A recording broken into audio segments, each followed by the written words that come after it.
Good morning students, myself Munna Singh Yadav from Sun Science Senior Secondary School Jakhania Ghazipur. Student, today I am going to teach you subject science standard class 5th and name of the lesson is human body system. Human body system मैंने आपको पढ़ाया था, यह है आपका nervous system. लेकिन nervous system में आगे हम चलेंगे, ब्रेन पढ़ेंगे। Today we will study about the brain. The brain is the control centre of the nervous system, है ना। इस तंत्रिका तंत्र का नियंत्रण केंद्र क्या है? हमारा माइंड है, ब्रेन है। It controls all body function, और ब्रेन हमारे शरीर के पूरे कार्यों को, सारे फंक्शन को कंट्रोल करता है। It is active even when we are asleep, जब हम सोते हैं तब भी यह एक्टिव रहता है। ऐसा नहीं कि हम सो गए तब ये भी सो जाता है। The brain has 3 different parts that work together. इस ब्रेन के, इस मस्तिष्क के स्टूडेंट्स 3 भाग हैं जो एक साथ कार्य करते हैं। क्या करते हैं? एक साथ, है ना। इसका नाम है आपका सेरिब्रम, सेरिबेलम, मेडुला और ब्रेन स्टेम, स्पाइनल कार्ड। इसको आप ध्यान से फिगर को देख लीजिए। हम तो आप पढ़ाने जा रहे हैं आपको सेरिब्रम, है ना। सेरिब्रम बहुत important part of the brain का स्टूडेंट्स, है कि नहीं। Cerebrum is the largest part of our brain. इसको बड़ा मस्तिष्क भी बोलते हैं, है ना। क्या बोलते हैं? बड़ा मस्तिष्क। It is the thinking part of brain and it control the voluntary muscles, है ना। यह सारे मांसपेशियों, सारे एक्टिविटी को डील करता है, थिंकिंग को डील करता है ना, मेमोरी को डील करता है ना students. It is the centre of intelligence, यह बुद्धि का केंद्र है। क्या है? बुद्धि का केंद्र है। It has grooves and fold, है ना। यह बुद्धि का क्या है? केंद्र है। और हम it is responsible for creativity, thought process, learning, memorising, logical reasoning etc। Students, यह इतना इम्पॉर्टेंट पार्ट है ब्रेन, सेरिब्रम। सेरिब्रम इतना इम्पॉर्टेंट पार्ट है जिसमें आप थिंकिंग करते हैं, सोचते हैं, याद करते हैं।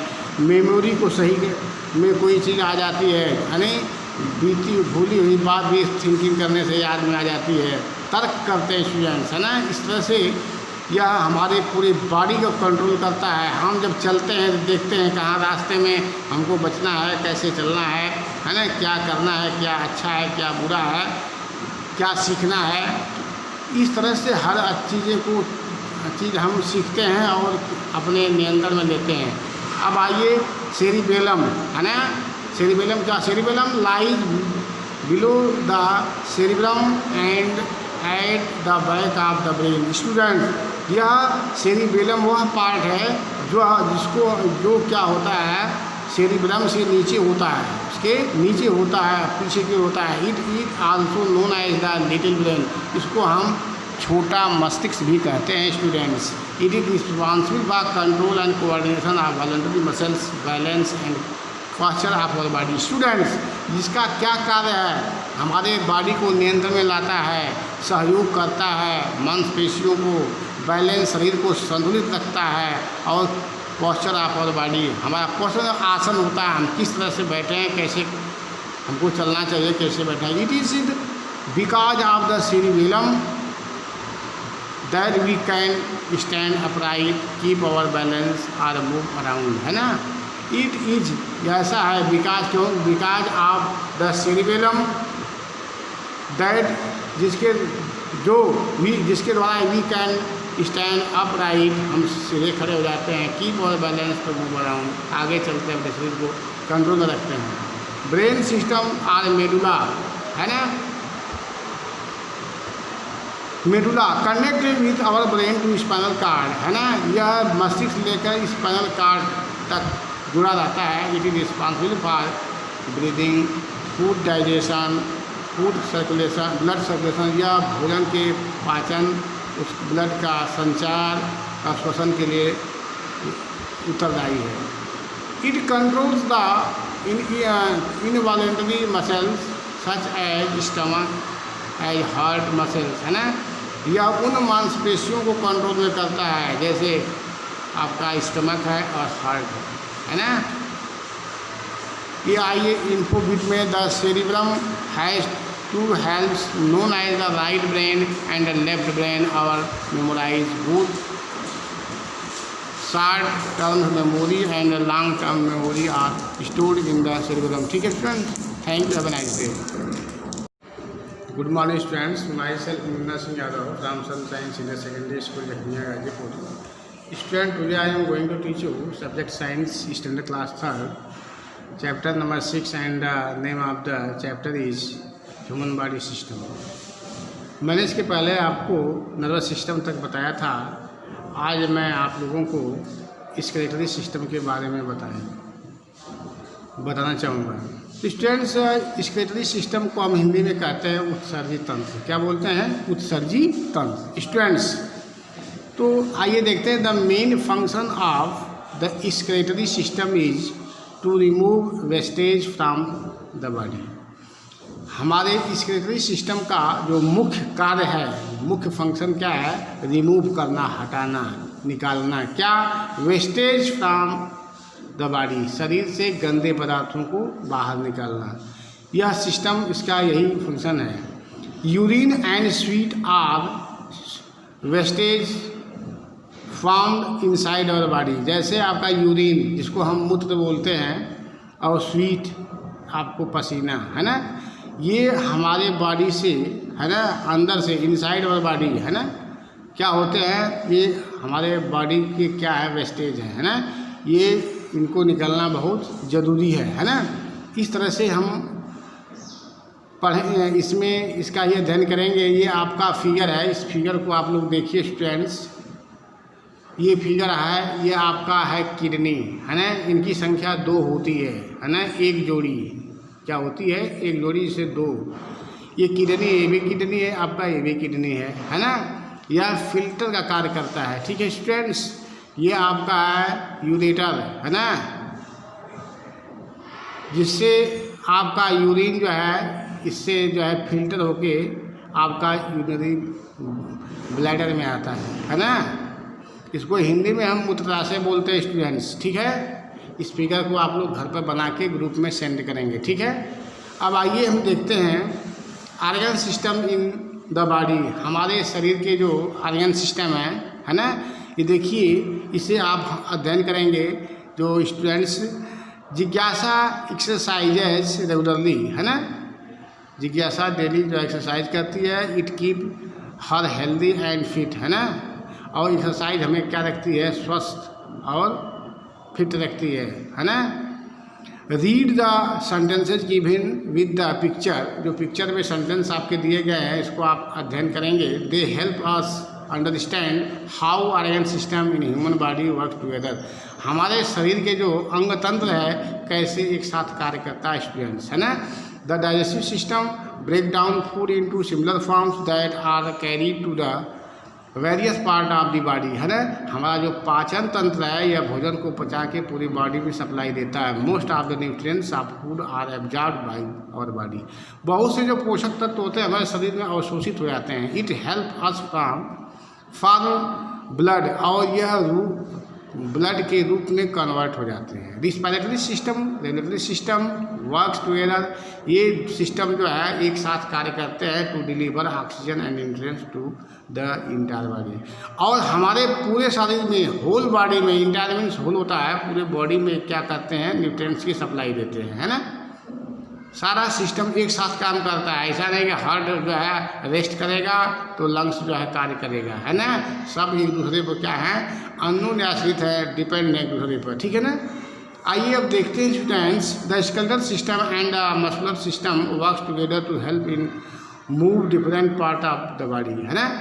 हमारा जो कंकाल तंत्र है स्टूडेंट्स, और ये पेशी तंत्र है, सब एक साथ कार्य करते हैं। Respiratory system takes in air by the help of its organ, है ना। श्वसन अंगों की सहायता से यह वायु को टेक करता है। The system supplies oxygen to some part of our body, और हमारे शरीर में ऑक्सीजन की सप्लाई देता है कि नहीं। ब्रीदिंग प्यूरिफाइड और ब्लड्स, है ना, रक्त को क्या करता है? शुद्ध करता है। The purified blood is carried by blood vessels. यह शुद्ध रक्त जो है, रक्त वाहिकाओं द्वारा सर्कुलेटरी सिस्टम के द्वारा पूरे बॉडी में पूरे बॉडी पार्ट में सप्लाई होता है ना स्टूडेंट्स। अब आइए देखते हैं the skeletal system works with all the other system by protecting our important organs such as our heart and lungs, है ना। ये हमारा जो कंकाल तंत्र है ना, ये हमारे शरीर के साथ क्या करता है, with all other systems by protecting our important organs, है ना। यह हमारी रक्षा करता है ना, हमारे अंगों की रक्षा करता है, हार्ट की, लंग की, है ना, वो उसको चोट लगने से बचाता है ना।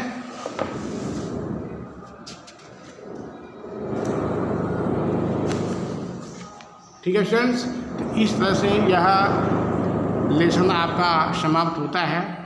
ठीक है, thank you, have a nice day. Good morning students, myself Munna Singh Yadav from Sun Science Senior Secondary School Jakhaniya Gazipur. Student, today I am going to teach you subject SST standard class 4 chapter number 7 and the name of this chapter is the climate of India, है ना, भारत की जलवायु। तो आइए देखते हैं।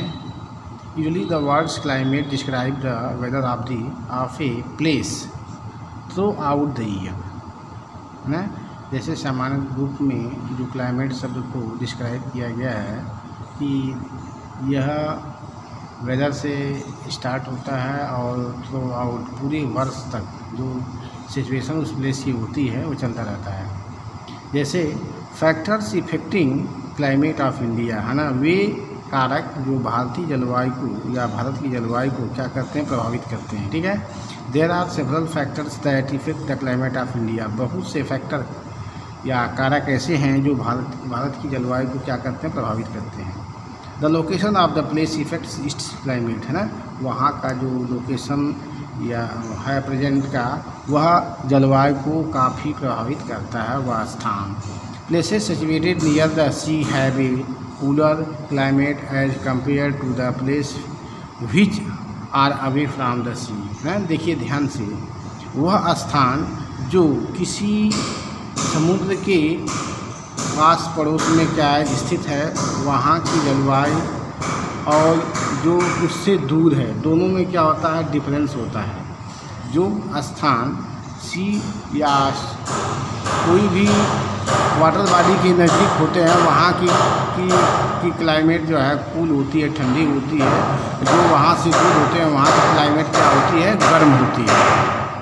Places situated in the hill and mountains are cooler compared to the places of the plain. इस तरह से आपको यह समझना यह है कि जो स्थान जो प्लेन एरिया है वहाँ की क्लाइमेट और जो माउंटेन और पहाड़ी इलाका है वहाँ की क्लाइमेट दोनों में अंतर होता है। इस तरह से जो हिल एरिया और माउंटेन एरिया का प्लेस है वहाँ की क्लाइमेट जो है cooler than the place of plain area. ठीक है, understand. The climate of a place also depends upon the temperature, rainfall and direction of the winds, है ना। किसी भी स्थान की जलवायु स्टूडेंट्स, किसी भी स्थान की जलवायु, तापमान, रेनफॉल, है ना, वर्षा जिसको वर्षा बोलते हैं, और उसका amount, direction of the winds, हवा की दिशाओं पर डिपेंड करती है। ठीक है, distance from the equator is also an important factor in determining the climate of place, है ना। जैसे ये भूमध्य रेखा, डिस्टेंस फ्रॉम भूमध्य रेखा से जो इज आल्सो इम्पॉर्टेंट फैक्टर, है ना, यह भी एक महत्वपूर्ण कारक है। यह क्लाइमेट को निर्धारित करती है। The further a place is from the equator, है ना, इसके आगे जो स्थान इक्वेटर से कम होते हैं, द कूलर इट इज, है ना, वहाँ से जो दूर स्थान होता है वहाँ की क्लाइमेट जो है ठंडी होती है। India's climate is determined by all mentioned factors putting together, है ना। इसको हम क्या करते हैं, इसका मेंशन किया जाता है, फैक्टर के ऊपर डिपेंड करता है। इसके साथ साथ its climate can fairly be divided into 3 main season. हाँ, और यह 3 मौसम में क्या है, विभाजित है, winter, summer and monsoon. Monsoon को आप कहते हैं rainy season. Regions like the north east, जो उत्तर पूर्व, and the Kashmir valley experience spring and autumn as well as, है ना। ये ऑटम स्प्रिंग बसंत का मौसम और पतझड़ का मौसम, है ना। ठीक है, आप लोग पढ़ते हैं जब समर सीजन, है ना, गर्मी का मौसम क्या होता है। Summer in north western India last from April to July and in the rest of the country from March to June, है ना। Summer in north west India, है ना, गर्मी के दिनों में उत्तर और पश्चिमी जो इलाका है जो अप्रैल से लेकर जुलाई तक है, एंड द रेस्ट और शेष जो है हिस्सा देश का फ्रॉम मार्च टू जून तक, इसमें ये समर में आता है सीजन में। The temperature in the north rises as the vertically reach of the sun reach the tropic cancer. The temperature in the north rises, है ना, उत्तर दिशा में यह तापमान बढ़ जाता है वर्टिकल, क्योंकि वहाँ पर सूर्य की किरणें जो है बिल्कुल लंबवत पड़ती हैं, है ना। ठीक है, sun reaches the Tropic of Cancer, है ना, इसको हम कर्क रेखा बोलते हैं। सूर्य जो है कर्क रेखा पर पहुँच जाता है। The months of the May and June are almost unbearable. इस तरह से मई और जून का महीना असहनीय हो जाता है। The temperature valley from 38 degree Celsius to 50, और यहाँ का तापमान 38 डिग्री सेल्सियस से लेकर 50 डिग्री सेल्सियस में रहता है। ठीक है स्टूडेंट, ठीक है, कल मिलते हैं। Thank you, have a nice day.